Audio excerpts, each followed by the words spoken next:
To Morgantown, we break it first. WVU pride, we quench your thirst. No spin, all truth, loud and proud. Mountaineer nation, say it loud. The voice of Morgantown. VOM, Mountaineer pride, we go all in. First to the facts, last to the spin. It's the voice of Morgantown. Let's begin. And we welcome you into the second pre-game show of The Rush Show, presented by the Voice of Morgantown Network. This is usually the show where I break down everything that's going on related to West Virginia and Big 12 in 10 minutes or less, but things are a little different. It is game day, so this is your kind of untraditional show, so we might go over 10 minutes. We might not. We'll see where the show takes us. Depends on your comments. Don't forget to subscribe to the Voice of Morgantown Network on YouTube, and of course hit that bell so you're always aware that when we are live, and feel free to comment. I'll be happy to address some of those comments as the show begins. But anyway, let's set up the scene and talk about how we got here. West Virginia enters the week 1-0, beating Robert Morris last week 45-3. It was a rough first half with the Mountaineers with the amount of turnovers they had. They had made the second half adjustments they needed to. They looked really good. I know it was Robert Morris, but they already looked in mid-season form.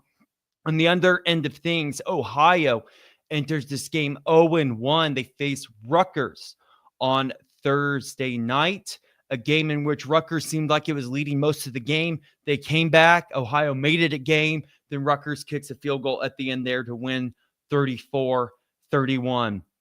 Because of that, Ohio has had an extra 2 games of rest. Obviously, they don't have to travel for this game, even though West Virginia doesn't need to travel really far. Athens isn't too far away from Morgantown, West Virginia, but there is something about sleeping in your own bed. So they've had an extra 2 days rest. They had the ability to watch the West Virginia game on Saturday. Now there's a little bit of film out on us, right? So adjustments become more and more critical as the season goes on. And of course, if West Virginia and Ohio were to play this game 100 times, West Virginia would win 99 of those times. But of course, you fear that this is the one time where Ohio could upset West Virginia. Obviously, there's history on this game. Iowa State visited Ohio back in 2023, same week, week 2, in which the Ohio Bobcats beat Iowa State 10-7.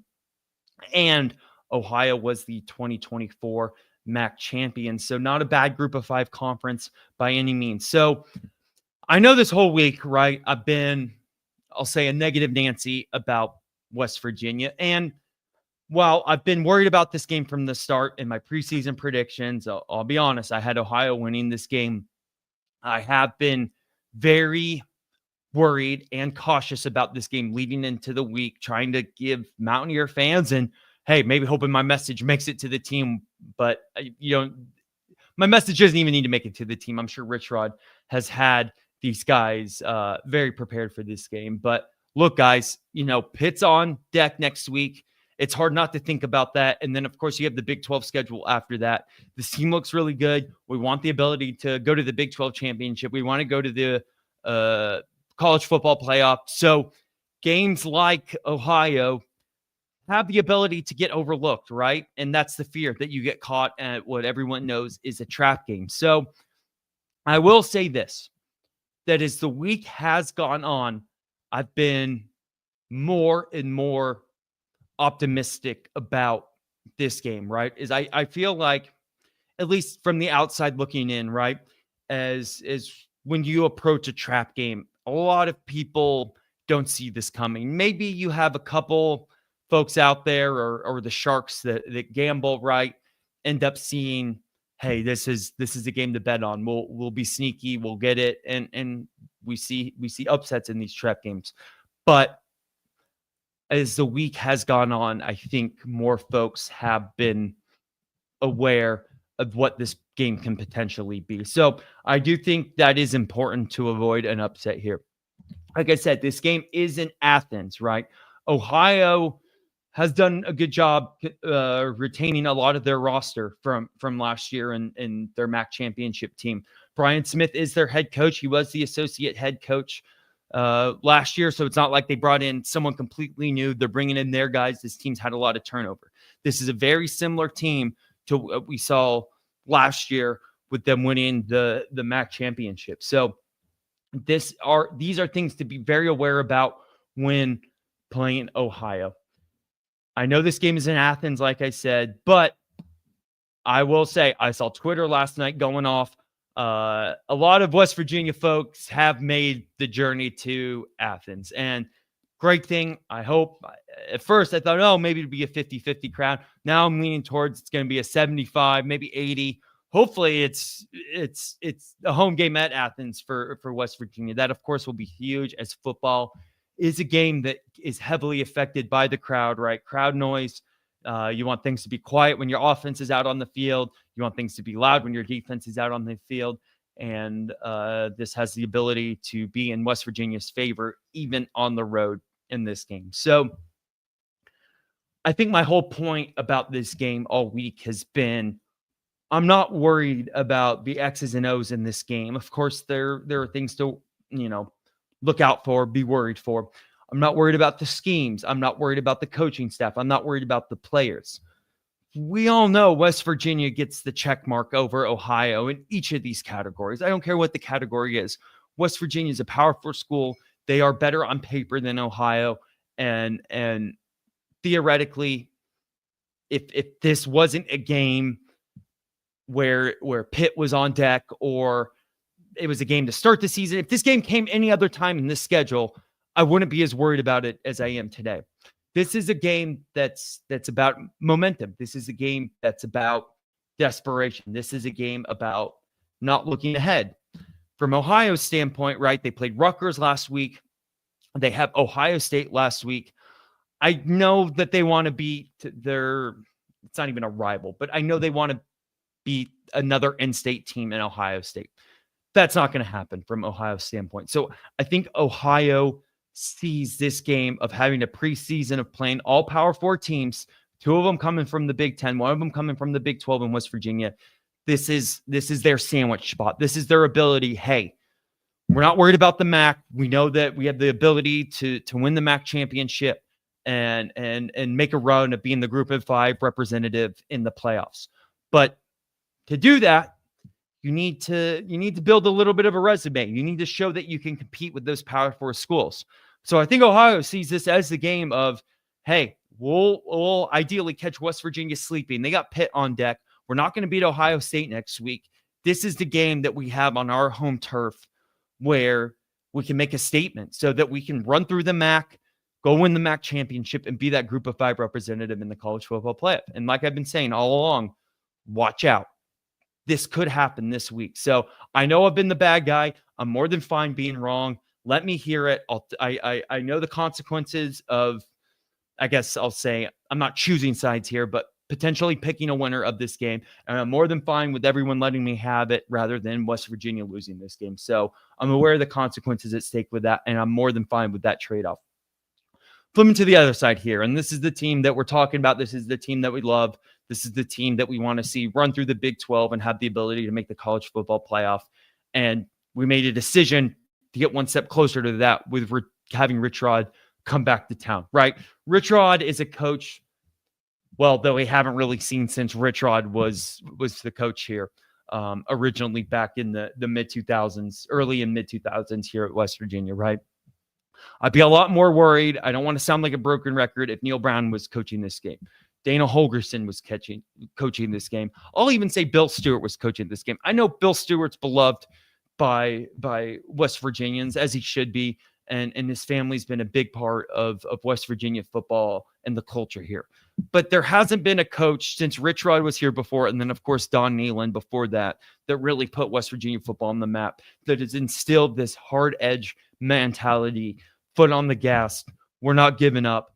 We're going to fight every game, and we're going to take this week by week. So I will say that gives me a lot more ease going into this game. If anyone else was our head coach, I'd be even more worried about this game. And I might say West Virginia would, instead of win 99 times out of 100, they'd only win 95 times out of 100 or 90% of the time. But, you know, I like our odds a lot more with Rich Rod at the helm. I do think if there is a guy that makes this a focus week by week game, it is Rich Rod, and that's what it needs to be. You can't play your opponent next week. You can't play the Big 12 schedule. You can only focus on Ohio, right? And ideally, all the fumbles from last week have happened. I'm sure that's been a significant point of emphasis going in to this week, that you're going to keep two hands on the ball. I'd rather you not fight for 3 extra yards, especially on a 10, 20-yard pass, when you can put 2 hands on the ball and just go down, right? It's okay losing a couple extra yards on a play as long as you retain possession of the football. Now, there are the occasional plays, if it's 4th down, if it's desperation time, where it's like you got to, get the yards at any cost. Yes, those are real. But what we saw last week, we would see these big plays get wiped out because someone wasn't securing the ball properly, all to kill themselves to gain a couple extra yards on the play. Just go down. Don't kill yourself. It's okay. Like, you've already made a big play. What's 3 more yards going to do, right? So I'm sure this has been talked about all week, and players will really be focused on this headed into this game, which is important. You don't want to overthink it, right? Because bad things can happen with that, but I'm sure they'll be fine. Another thing, or I don't know if this is necessarily an area of concern, but this is just, I think, one of those things that it is what it is, and that's the time of possession, right? Even though we beat Robert Morris 45-3 last week and had, 5 fumbles. I think we fumbled to end the game, ironically, but they led us in time of possession. I think it was by 4 or 5 minutes as well. When we play a tempo offense, when we, no matter how successful or how much we're struggling on offense, defense is going to be out on the field a lot. Now, obviously, against Robert Morris, this wasn't a problem. Zach Alley was ready for this, and everything was fine. But as the season goes on, and like I started the show off, as teams are getting more and more film, you start incorporating bye weeks in there, and there's just more time to prepare, and injuries start becoming a thing. This is going to be more challenging on the defense. And we'll see what the defense is capable of, right? This is, if there's a side of the ball we want to be deep, it is the defense. I know with Zach Alley ahead of the defense, we're in good hands there scheme-wise, but he can do everything but go out there and play himself. So it is going to be up to our players to implement those schemes, know where they need to be, and